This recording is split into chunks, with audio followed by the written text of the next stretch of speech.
오늘 은혜 받으실 말씀 마태복음 26장 20절로 25절 함께 봉독합니다.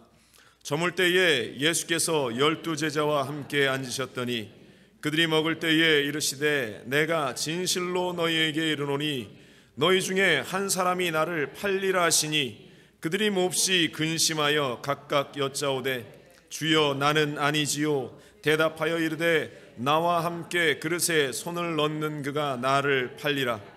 인자는 자기에 대하여 기록된 대로 가거니와 인자를 파는 그 사람에게는 화가 있으리로다. 그 사람은 차라리 태어나지 아니하였더라면 제게 좋을 뻔하였느니라. 예수를 파는 유다가 대답하여 이르되 랍비여 나는 아니지요. 대답하시되 내가 말하였도다 하시니라. 아멘. 앉으시면서 다시 한번 축복합시다. 우리 하나님이 당신을 너무나 사랑하고 축복하십니다. 주님이 우리 모든 성도님들을 사랑하고 축복하십니다. 하나님의 크신 은혜와 사랑이 귀한 주일 주님의 사랑을 붙들고 달려 나온 여러분들 가운데에 넘쳐나게 될 줄로 믿습니다. 같이 고백할까요? 말씀의 제목입니다. 확신이 있는 공동체. 다시 합니다. 확신이 있는 공동체. 우리가 주님이 원하시는 공동체 시리즈 우리가 함께 우리 교회가 어떠한 모습으로 설 때에 하나님께서 기뻐하시고 또 우리의 예배를 흠양하실까 고민하면서 주님이 원하시는 공동체라는 큰 타이틀을 가지고 그 안에 우리에게 주시는 말씀들을 함께 우리가 생각하고 또 묵상하고 있습니다. 오늘은 확신 있는 공동체에 대해서 우리가 생각해 보기를 원합니다. 여러분들이 잘 아시는 대로 오늘은 종려주일입니다. 종려주일. 예수님께서 나귀를 타고 예루살렘에 입성하신 날을 교회 달력으로 종려주일, 이제부터 고난주간이 시작되어지는 그 날인데, 오늘 본문은 예수님께서 그 마지막 고난주간의 그 마지막 자리에 있었던 그 만찬 자리에서 제자들과 함께 나누셨던 그 장면이에요. 종려주일 예수님께서 나귀를 타고 입성하실 때 많은 사람들이 열광하면서 예수님을 환영했던 장면을 여러분들은 기억하실 겁니다. 바닥에 자신의 겉옷을 벗어서 펼쳐 깔고 종려나무를 막 흔들면서 다윗의 자손 예수여, 다윗의 자손 예수여, 호산나, 그들이 그렇게 외쳤던 그 장면, 그날의 그 사건. 그런데 그 열광적인 외침이 불과 한 닷새 정도 지나면서 예수를 십자가에 못 박아라, 예수를 십자가에 못 박는 것이 당연한 일이다 라는 외침으로 바뀌어지는 그 현장, 참 아이러니하죠. 며칠도 되지 않았는데 왜 이러한 일들이 지금 일어나고 생겨나는 것일까? 오늘 본문을 우리가 바라보면서 그 해답을 조금 찾아보고자 합니다. 오늘 본문에 눈에 띄는 그 문구가 나는 아니지요, 나는 아니지요 하는 제자들의 일성이었어요. 나는 아니지요.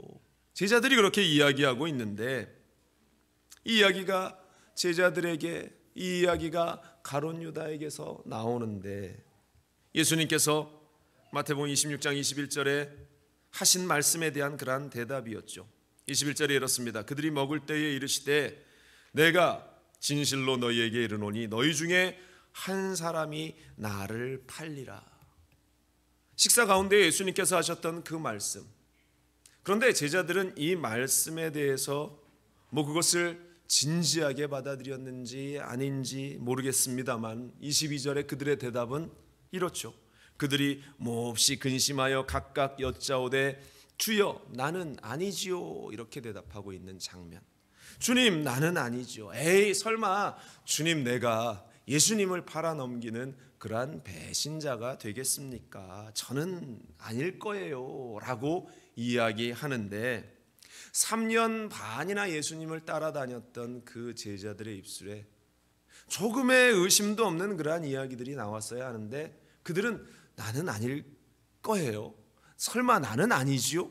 제자들이 지금 이렇게 이야기하고 있는 모습. 여러분들, 우리의 삶에, 우리의 인생 가운데에 물론 우리가 말한다고 그대로 지켜지는 것은 아닐지라도, 그러나 우리의 입술 가운데에 의지적인 결단과 고백이 우리가 잘못된 길을 걸어 나가는 그 행동과 여정들을 지켜주는 힘이 될 줄로 믿습니다. 사랑하는 여러분들, 지금 이 자리에도 솔직히 구원에 대해서 우리가 묻는다면 확신 있게 대답하지 못할 분들이 몇 분 계실는지 모릅니다.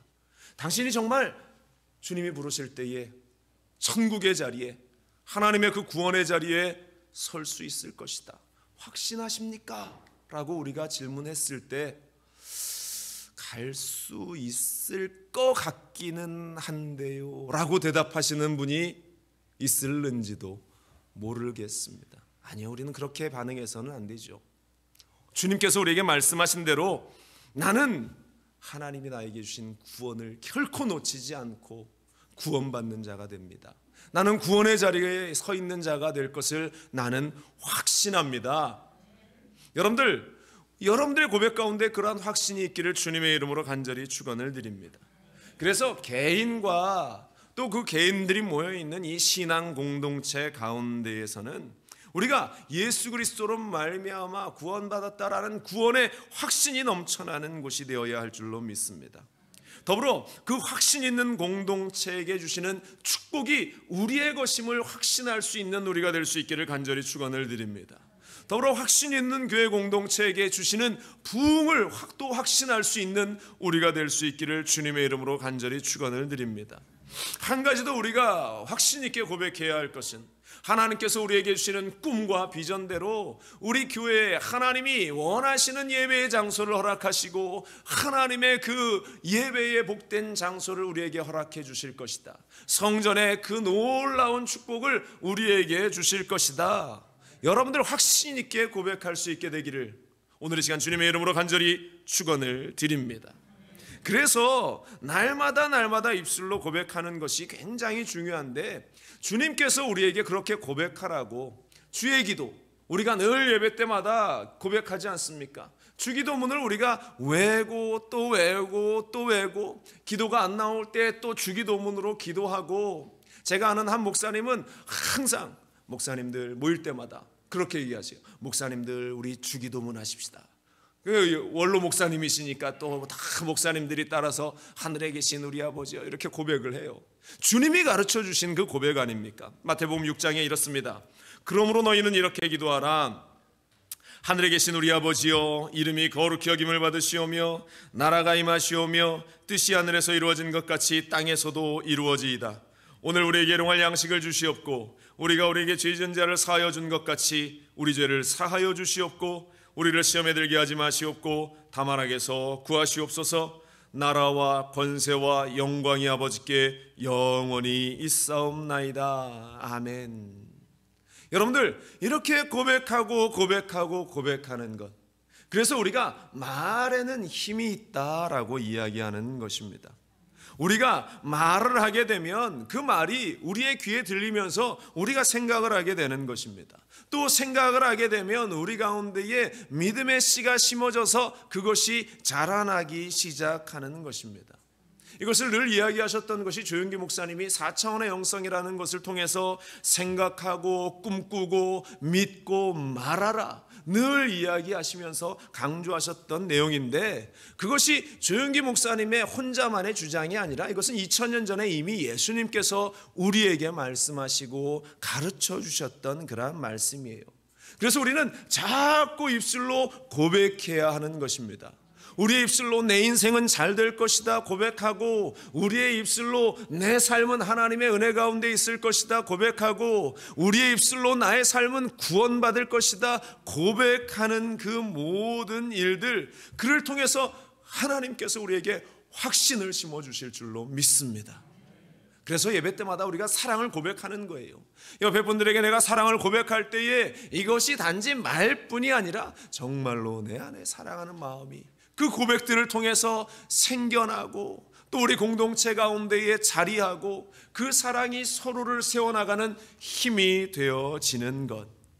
여러분들, 입술의 고백이 얼마나 중요한가를 잊지 않고 그 입술의 고백을 통해서 주님이 주시는 확신을 여러분들의 것들로 만들 수 있기를 주님의 이름으로 간절히 축원을 드립니다.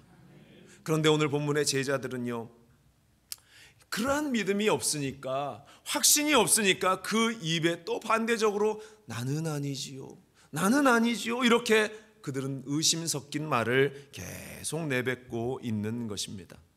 그렇다면 확신을 가지는 공동체가 되기 위해서 어떠한 모습이 필요한가를 오늘 우리가 생각해 보기를 원하는데요. 첫 번째는 신앙의 바른 모티브, 신앙의 바른 동기가 있어야 한다라는 사실을 우리는 알게 되는 것입니다. 모든 일에 동기가 불순하면요, 그 결과가 어떻습니까? 잘못된 결과가 산출될 수밖에 없습니다. 우리 옛말에 콩 심은 데 콩 나고 팥 심은 데 팥 난다. 네, 반응을 주셔야 제가 또 신나게 설교를 합니다. 우리 옛말에 그런 말들이 있죠. 그런데 예수 믿는 것에도 그 동기가, 모티브가 굉장히 중요합니다.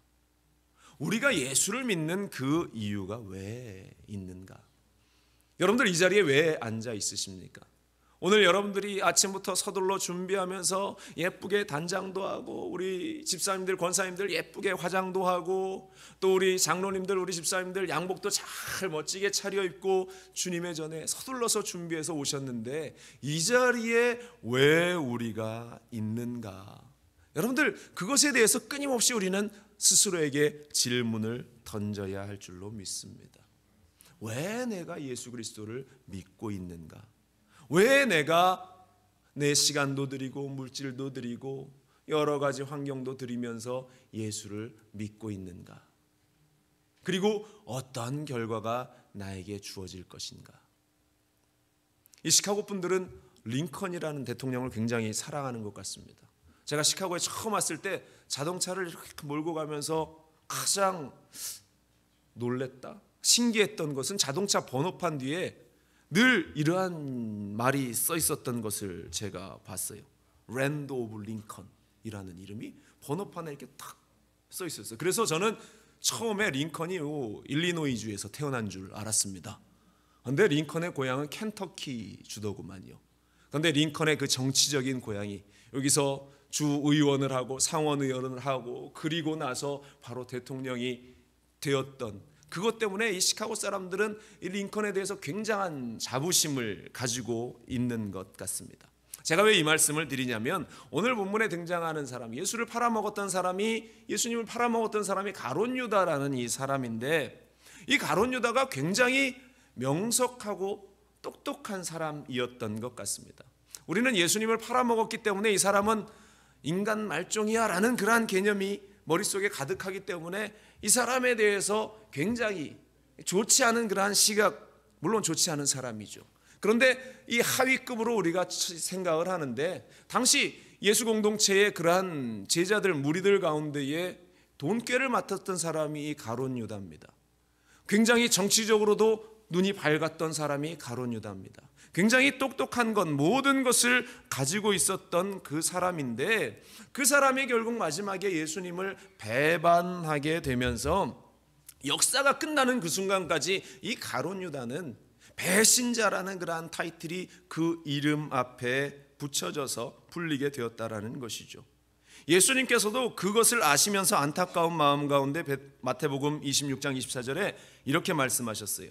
인자는 자기에 대하여 기록된 대로 가거니와 인자를 파는 그 사람에게는 화가 있으리로다. 그 사람은 차라리 태어나지 아니하였더라면 제게 좋을 뻔하였느니라. 가룟 유다는 차라리 태어나지 않았으면 더 좋았을 것이다, 이러한 소리를 듣게 되었는데, 얼마나 부끄러운 일인가, 얼마나 치욕스러운 일인가. 그런데 이렇게 된 이유가 어디에 있었을까?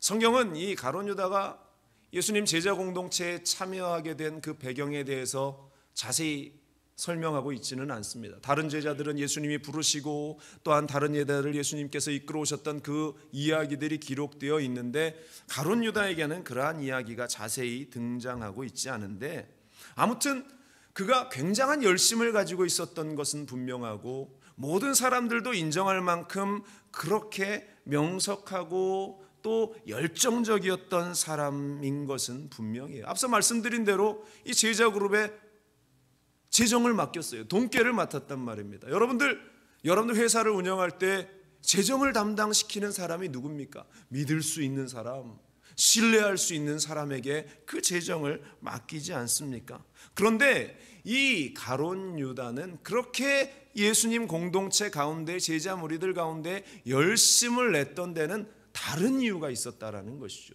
동기가 불순함 가운데에 그가 그 자리에 함께했다.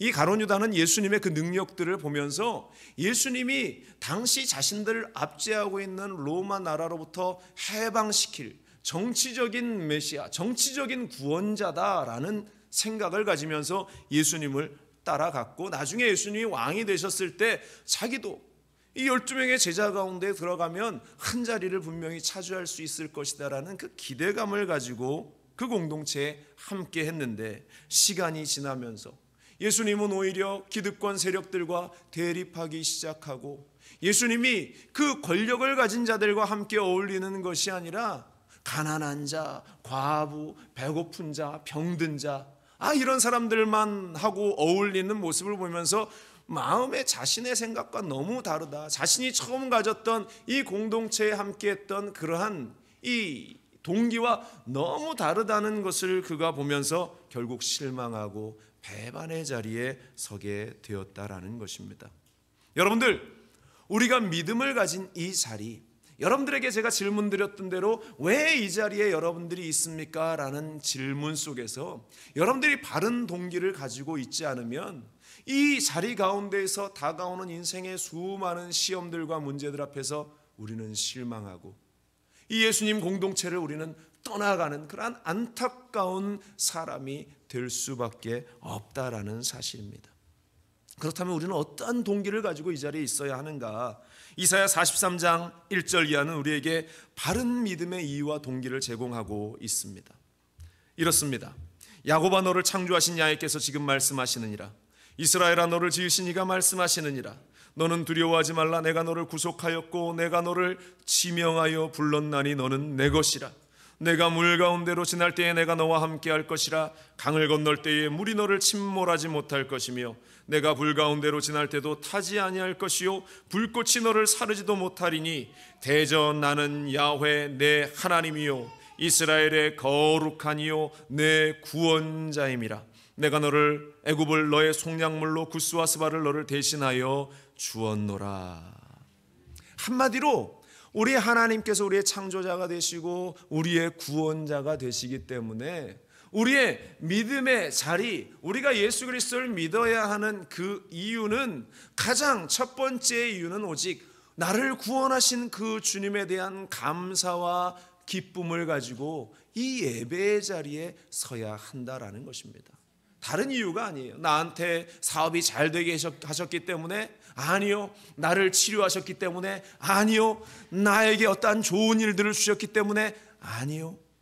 오직 한 가지, 나를 구원하시고 나를 위해서 십자가에 달리신 그 구원자 예수 그리스도, 그 이유 한 가지라는 사실을 우리는 결코 잊지 말아야 할 줄로 믿습니다. 그러한 확신이 없으니까, 그 구원에 대한 확신이 없으니까, 목적이 잘못되어 이 자리 가운데 있으니까 단지 물질적인 요소도, 단지 눈에 보이는 요소들에 매이다가 결국은 예수의 제자들처럼 나는 아니지요 라는 의구심 가운데 빠지면서 믿음을 잃어버리게 되는 것입니다. 여러분들, 믿음의 시작부터가 얼마나 중요한가를 우리는 잊지 말아야 할 줄로 믿습니다. 그래서 그 바른 동기들을 우리가 잃지 않기 위해서 중요한 것이 그 다음 단계인 것이죠. 두 번째로 우리가 생각하는 것은 바로 신앙의 바른 훈련이다. 주님이 원하시는 확신 있는 공동체가 되기 위해서는, 바른 동기를 가지고 끝까지 우리가 걸어 나가기 위해서는 훈련이 잘 되어져야 한다라는 것입니다. 이 신앙 훈련은 성경 공부만을 이야기하는 것이 아닙니다. 우리가 성경 공부만 열심히, 물론 성경 안에 모든 하나님의 진리와 말씀이 있지만 이 성경에서 말씀하시는 이 말씀을 우리가 배우면서 더불어 훈련하고 적용하는 것, 이 모든 것들이 신앙 훈련이다라는 것입니다.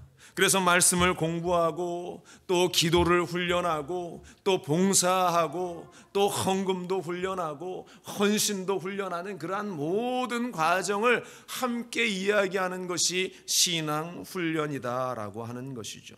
그래서 제가 우리 교회 2022년은 우리 구역을 다시 세워야 하겠다. 그래서 제가 직접 우리 구역들과 함께 구역 예배를 인도하고 또 함께 하려고 합니다. 저는 솔직히 우리 순복음 중앙교회 성도님들, 연조도 오래되고 믿음도 오랫동안 유지해 왔기 때문에 저는 늘 고차원적인 믿음을 가진 성도님들이다라고 저는 생각하고 자부심을 늘 가지면서 살아왔습니다. 그런데 시간이 지나면서 이렇게 문득문득 우리 가운데 드러나는 이러한 모습은 왠지 내가 생각했던, 제가 가졌던 그러한 신앙의 수준보다는 거기까지는 이르지 못하는 것 같다라는 그러한 생각이 때로는 저에게 다가오면서, 그렇다고 저는 실망하거나 그러지는 않습니다. 내가 무엇을 해야 할 것인가를 고민하기 시작했다라는 것이죠. 그래서 우리가 다시 한번 재교육이 우리 가운데에 필요하구나, 다시 한번 우리가 훈련되어질 수 있는 그러한 시간들이 필요하구나라는 생각을 가지게 돼서 아주 기초적인 것부터 우리 구역 모임할 때 시작하려고 합니다. 제가 외부의 교회를 몇 군데 이렇게 다니면서 그들과 이야기하는데 우리 교단 교회들이었는데 중요한 것이 그들이 우리의 교단이 어떤 교단이고 우리 교단 가운데 어떠한 역사가 있는지조차 잘 모를 때가 너무나 많이 있었고, 이 신앙의 가장 기초적인 것들을 잃어버리고 그냥 밖에서 듣는 여러 가지 것들로 그냥 껍데기만 가지고 계신 분들이 굉장히 많이 있음을 제가 보았어요. 그래서 우리 교회는 그러지 말아야 되겠다. 그래서 여러분들이 속한 교회가, 여러분들이 속한 교단이 어떠한 교단이고 얼마나 힘있고 주님이 사랑하시는 교회고 교단인가에 대해서 우리가 함께 역사와 또 교리에 대해서도 잠시 한 두어 주 정도 나눌 예정이고, 그리고 신앙의 가장 기초, 원죄가 무엇인가, 구원이 무엇인가에 대해서부터도 다시 한번 그 구역 예배를 통해서 회복하고 우리가 아는 시간을 가지려고 합니다. 그리고 신앙생활에 대해서 또 헌신에 대해서 주님이 주는 축복에 대해서도 우리가 함께 그 시간을 통해서 함께 나누려고 하는데, 여러분들 바쁘고 힘들지만 그 구역 모임에 여러분들이 함께 참여할 때에 확신을 가진 공동체, 확신 있는 공동체로서 우리가 단단히 서게 될 줄로 믿습니다. 그래서 훈련이라는 것에 대해서 예수님께서 어떠한 모습으로 서 있어야 되는가 성경에 말씀하셨는데요. 마태복음 7장 24절에 그러므로 누구든지 나의 이 말을 듣고 행하는 자는 그 집을 반석 위에 지은 지혜로운 사람 같으리니 비가 내리고 창수가 나고 바람이 불어 그 집에 부딪히되 무너지지 아니하나니 이는 주추를 반석 위에 놓은 까닭이요 나의 이 말을 듣고 행하지 아니하는 자는 그 집을 모래 위에 지은 어리석은 사람 같으니 비가 내리고 창수가 나고 바람이 불어 그 집에 부딪힘에 무너져 그 무너짐이 심하니라. 이 집의 비유를 통해서 반석 위에 세워진 집, 바로 이것이 바른 신앙의 훈련과 교육을 통해서 세워진 신앙인의 모습이고 교회의 모습이고, 이러한 공동체는, 이러한 개인은 비바람이 불어닥쳐도 흔들리지 않는 겁니다. 어떠한 시험과 환란이 와도 흔들리지 않는다라는 사실, 확신을 가지고 전진해 나아갈 수 있게 된다라는 사실. 여러분들, 오늘 예수님께서 본문에 제자들에게 질문하신 것 다시 한번 보세요. 그들이 먹을 때에 이르되 내가 진실로 너희에게 이르노니 너희 중에 한 사람이 나를 팔리라. 주님이 하시는 말씀에 제자들이 나는 아니지요 나는 아니지요 이야기한 그 핵심이 어디에 있겠습니까? 그들이 나는 아니지요 라고 대답해야 하는 것이 아니었습니다. 3년 반 동안 그들이 예수님에게 잘 훈련되어지고 또 훈련되어졌는데 만약 저라면 이렇게 대답하고 싶습니다. 주님, 무슨 말씀이십니까? 얼마 전 베드로가 얘기하지 않았습니까? 주는 그리스도시요 살아계신 하나님이십니다 라고 이야기하지 않았습니까? 우리는 그 주님을, 하나님의 아들을 우리가 어떻게 배반하겠습니까? 저는 주님이 우리의 구원자가 되심을 확신하기 때문에 저는 절대 배반하지 않습니다. 이렇게 대답했어야 하지 않을까? 여러분들, 주님이 물으실 때에 이러한 대답이 여러분들 가운데, 확신 있는 대답이 여러분들 가운데 있기를 주님의 이름으로 간절히 축원을 드립니다. 이 이야기를 주님께서 듣는다면 얼마나 뿌듯해 하시겠어요. 긴가 민가가 아니라 정말인가 아닌가가 아니라 주님, 저는 확신합니다. 그래서 툭 건드리면 예수가 튀어나오고 툭 건드리면 아멘이 튀어나오는 것이 바로 잘 훈련된 그리스도인들의 모습. 이것은 단지 신학을 공부하고 대학원을 나오고 박사학위를 받았다라고 해서 얻어지는 것이 아니에요. 제 신앙의 모습도 이렇게 곰곰이 생각해 보면, 제가 신학교를 졸업하고 대학원을 졸업하고 박사 공부를 했다고 제가 여러분들보다 더 단단한 신앙을 가지게 되었다? 아닙니다. 제 신앙의 대부분은 제가 이렇게 되돌아보니까 어린 시절, 제 유치원 때부터 고등학교 졸업할 때까지 이 교회 학교를 다니면서 얻어진 것이 그 핵심이었던 것 같아요. 제 어릴 때에 이 여의도 순복음교회, 제가 출석한 여의도 순복음교회 사람들이 얼마나 많았든지 인산인해요. 발로 채이고 사람들 몸에 밀려서 엄청나게 복잡한 매일같이 부흥이 일어나는 그때였기 때문에, 너무나 복잡한 그때 사람이 너무나 많아서 공간도 없고 교회 학교 예배를 드리는데 아이들도 엄청나게 많고 반도 너무나 많기 때문에 예배가 맞춰지면 이제 공과 공부를, 분방 공부라고 공과 공부를 해야 되는데, 선생님들이 장소가 없으니까 밤마다 아이들을 데리고 가는 게 건물 계단, 1층과 2층 사이 계단, 2층과 3층 사이 계단, 그것도 빨리 안 가면 자리가 없어요.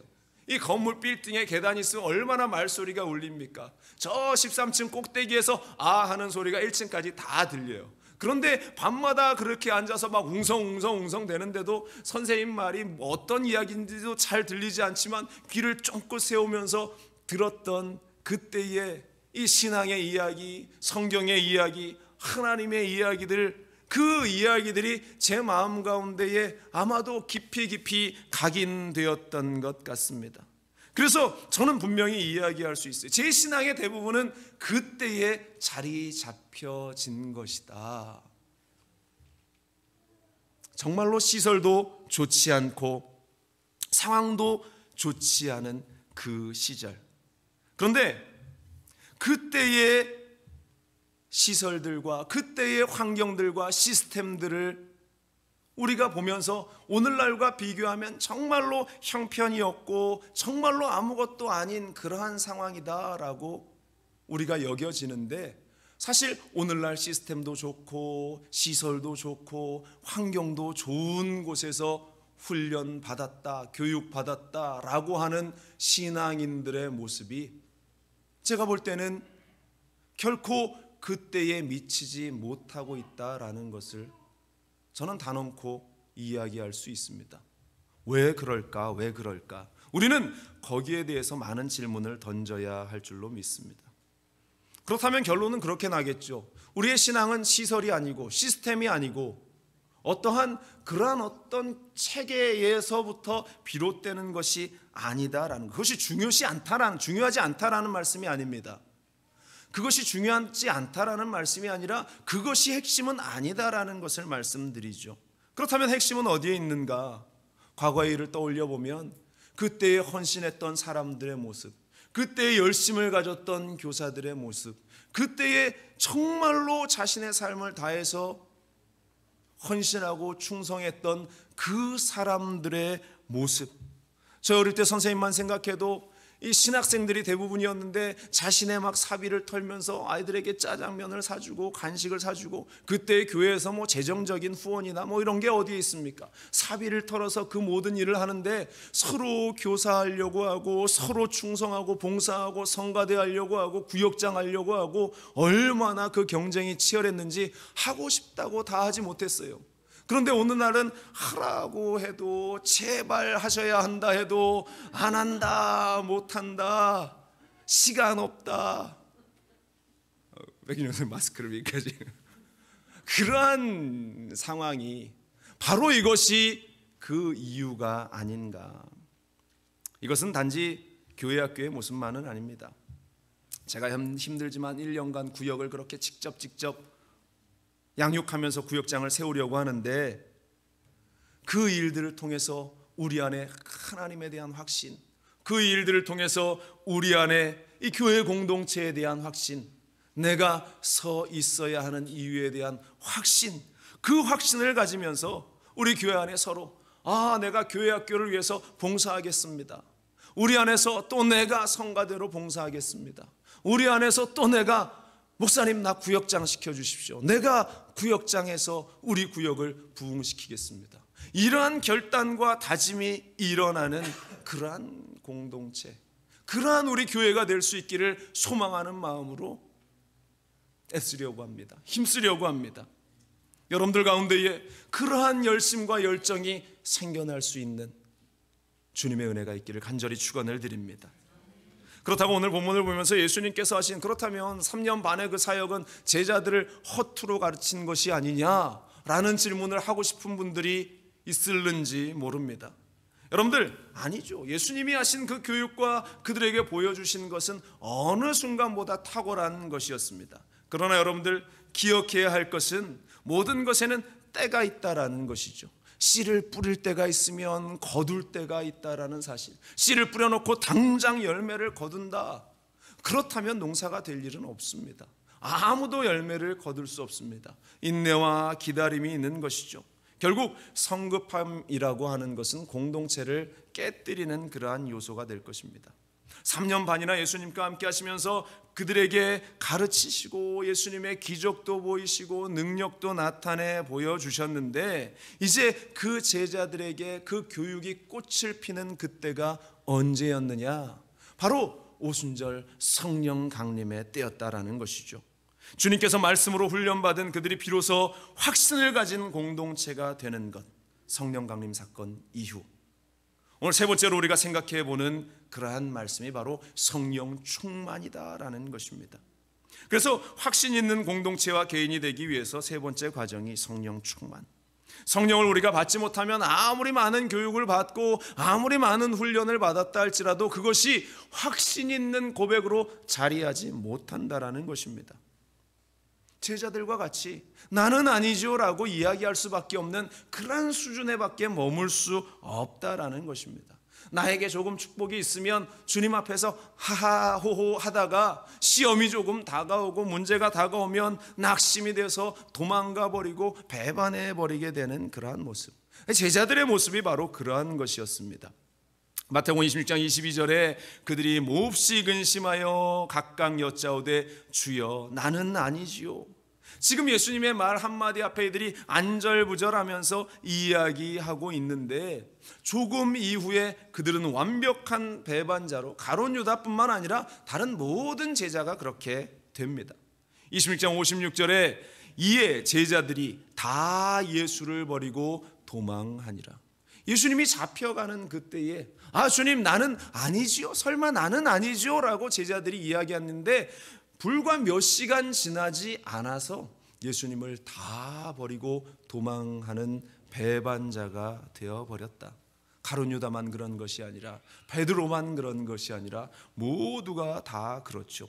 대표적으로 베드로 이야기가 그 이후에 등장을 하는데요, 대제사장 가야바의 뜰에 숨어들었던 베드로가 한 여종이 네가 예수와 함께한 도당이지, 네가 예수와 함께한 자지 질문을 쏟아놓자 아니야 그렇게 부인하다가 세 번째에는 예수님을 저주까지 하고 돌아선다. 마태복음 26장 73절에 조금 후에 곁에 섰던 사람이 나와 베드로에게 이르되 너도 진실로 그 도당이라, 내 말소리가 너를 표명한다 하거늘 그가 저주하여 맹세하여 이르되 나는 그 사람을 알지 못하노라 하니 곧하기 울더라. 여러분들, 아니라고 부정하는 것뿐만 아니라 저주하면서 나는 예수라는 저 사람을 알지도 못한다, 저주하면서 그가 거부했던 이 장면. 그런데 이러한 모습이 언제 확신 있는 제자의 모습으로 바뀌어지는가? 사도행전 2장 14절에 베드로가 11 사도와 함께 서서 소리를 높여 이르되 유대인들과 예루살렘에 사는 모든 사람들아, 이 일을 너희로 알게 할 것이니 내 말에 귀를 기울이라. 지금 사람들 앞에서 이렇게 담대하게 외치는 것이 언제였습니까?